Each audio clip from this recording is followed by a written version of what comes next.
the first lecture, Lecture A for Section 3.3. We continue our work with rules for derivatives, and so in this section we look at the product and quotient rules. The first one is known as the product rule. Let me just highlight a few things for you. First of all, take a look at, we have two functions multiply together, hence the word product rule. In the derivation of this, if we were to use the limit process, you would notice the same thing. But notice that we have f of x represented here, and then over here we have the derivative of f of x. And then in the first product, we take the first function times the derivative of the second function. And then we add to that the second function times the derivative of the first function. That is our product rule. I'm going to show you the rules and then we'll go through and look at how we derive them. The rule can be extended to cover more than two factors. So here we have f of x, g of x, and h of x. Take note that when we are looking at function f of x, we have the derivative of f of x times the other two functions, plus the derivative of the second function times the other two functions. Added to that a term that has the derivative of the third function multiplied to the other two functions. So we just kind of make all combinations of the derivative of one function with the other two functions. Okay, let's take a look at how this translates then to a problem. Here we have differentiate the function g of x equals the square root of x times x. Now first of all, let's recognize that we do in fact have a product, and there's no way we can combine those two terms. So they do remain as two separate products. You could think of this as the function g of x, and this is the, or excuse me, f of x, and the function h of x, if you wish. Our derivative of this then, and this is where it begins to be very important that we use, you show me your work by using the notation I've alluded to before. So it is the first function times the derivative with respect to x of the second function plus the second function times the derivative with respect to x of the first function. Now if it makes it easier to see, I'm going to put brackets around this so that we can easily see that it is in fact the first function and then the derivative of the second plus the second function and the derivative of the first. So I have then as my answer the square root of x, and this again goes back to section 3.2. The derivative of sine function, sine x, is cosine x plus sine x and the derivative of the square root of x. Now I'm going to remember that that's the same thing as the derivative with respect to x of x to the 1/2 power. So this would be 1/2 x to the 1/2 minus 1. So my derivative would be the square root of x cosine x plus sine x times 1/2 x to the negative 1/2. Now remember, my rule is always write your answers with positive exponents. So we could write this the square root of x cosine x plus sine x times 1 divided by 2 x to the 1/2 power. An equivalent way that you could write this would be the square root of x cosine x plus sine x divided by 2 square root x. Now let's check this on the inspires. Let's go to a new document and just say no, and we're going to pick up a calculator page on this one. We're going to look for the derivative of our function, and so we can go to menu, calculus, and derivative. It is with respect to x, tab, and our problem is, our function is the square root of x.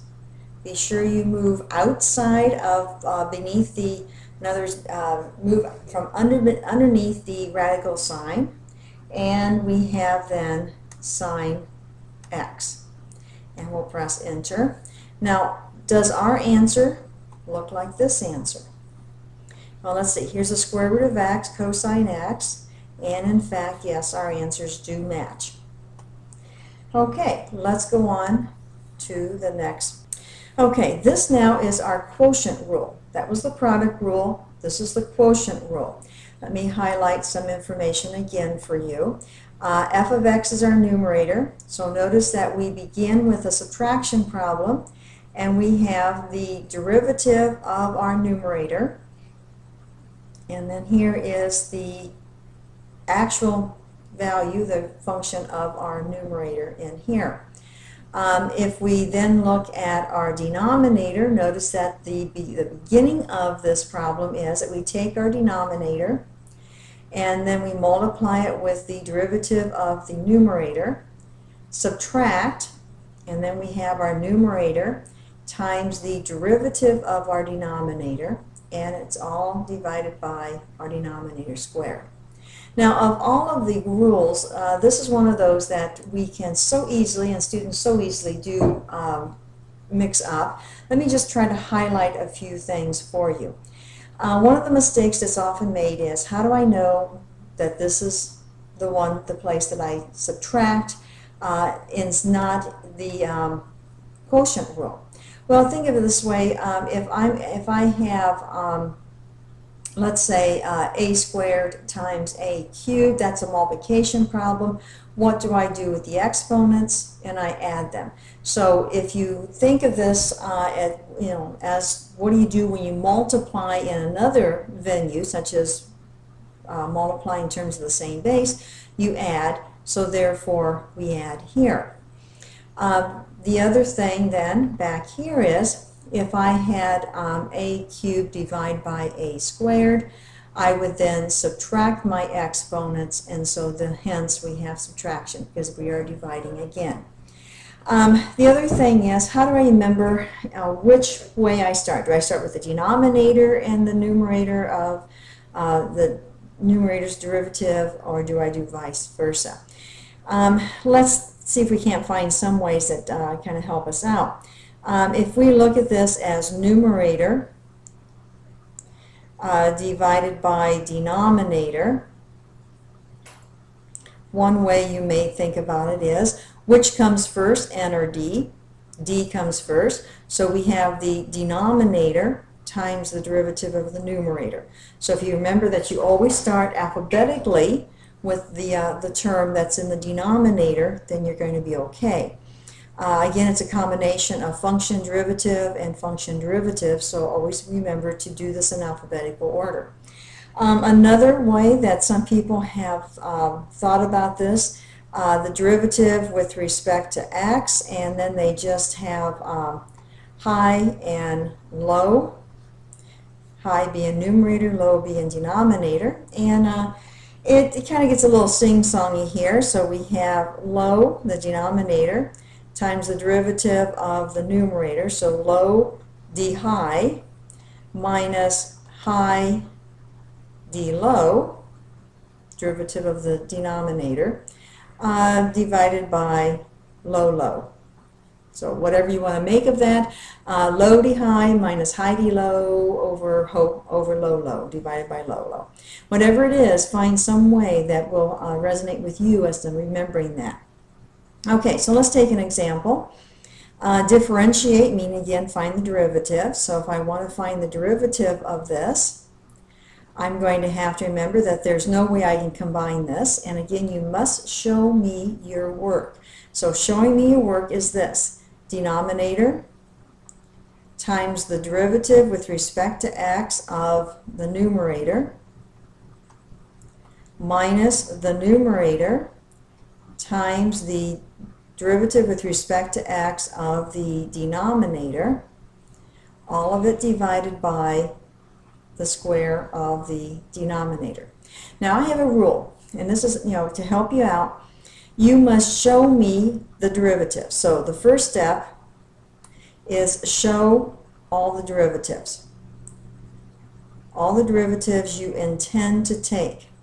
The second step is to take the derivatives.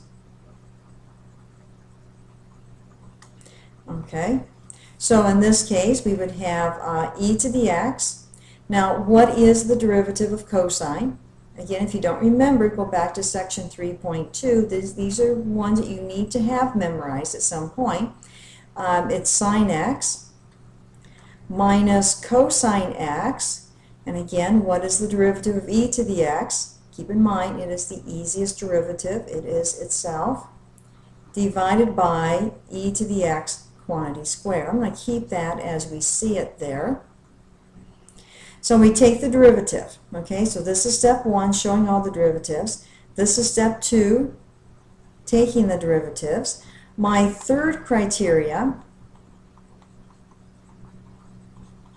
is to do at least 2 algebra steps. Now remember, algebra steps for me means that you have you don't have any negative exponents, so keep that in mind. If we look at this, and we're going to do some algebra work, I do have a common factor of e to the x, so I'm going to factor that out.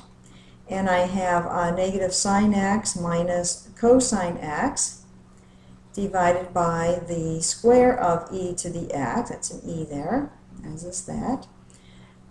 And so if I have a factor of e to the x here, and I have a factor of e to the x squared down here, I would have negative sine x minus cosine x divided by e to the x.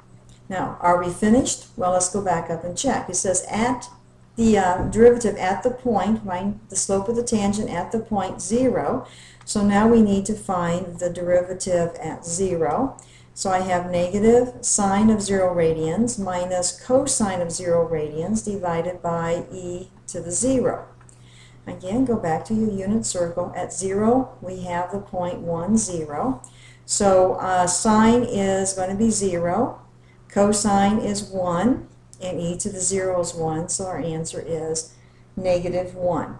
If we graph this function and evaluate it at, or graph it and place a point at 0, we would find that the slope is in fact at negative 1. Okay, so let's take the inspires, let's add a graph page, let's put in the function cosine x divided by e to the x, so cosine x divided by, and I'm going to go back and remind myself that I have a fraction on this. So I have cosine x divided by e to the x.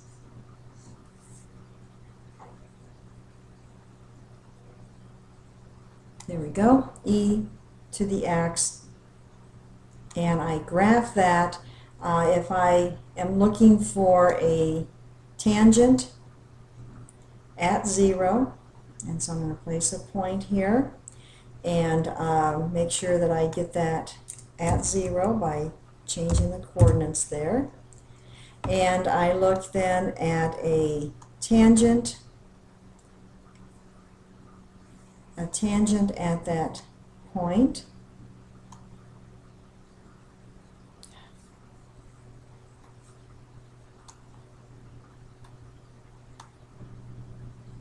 There we go.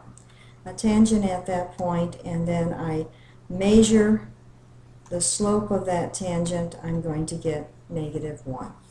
Okay.